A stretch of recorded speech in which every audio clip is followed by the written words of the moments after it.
আসসালামু আলাইকুম বন্ধুরা, আজকে দেখাবো বাংলাদেশ থেকে রিয়াদে অনুষ্ঠিত হতে যাওয়া অর্থাৎ সৌদি আরবে অনুষ্ঠিত হতে যাওয়া ফিফা ই ই ফুটবল ওয়ার্ল্ড কাপে কিভাবে অংশগ্রহণ করবেন সেই বিষয়ে।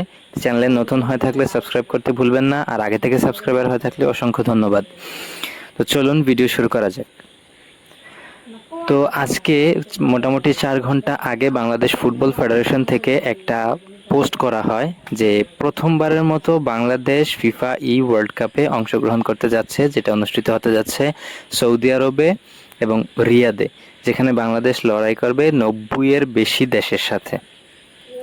তো এটাই কিন্তু প্রথম 2021, 22, 23, 24 এসে 25-এ এসে আমরা এই সুযোগটা পাচ্ছি, অর্থাৎ বাংলাদেশ থেকে ওই একটা মেগা টুর্নামেন্টে অংশগ্রহণ করার সুযোগ আমরা পাচ্ছি এই প্রথমবার। তো এই সুযোগটা আমাদের অবশ্যই লুফে নেওয়া উচিত। তো এর জন্য কিভাবে খেলবেন সেটা হচ্ছে ফিফা ওয়ার্ল্ড কাপে যে নতুন যে ক্যাম্পেইনটা আসছে ওই ক্যাম্পেইনের সবগুলা কমপ্লিট করতে হবে। সবগুলা ম্যাচ কমপ্লিট করার পর আপনি সুযোগ পাবেন, এবং সুযোগ থাকলে যদি আপনার পাসপোর্ট থাকে এবং ভিসা থাকে সব কিছু ওরাই করে দেবে, কিন্তু আপনার পাসপোর্ট থাকতে হবে আগে থেকে।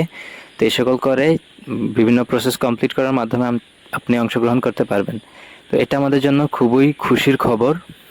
তো এই নিউজটা জানানোর জন্য আজকে ভিডিওতে আসলাম। এই ছিল আজকের ভিডিওতে। আল্লাহ হাফেজ, দেখা হবে নতুন কোনো ভিডিওতে।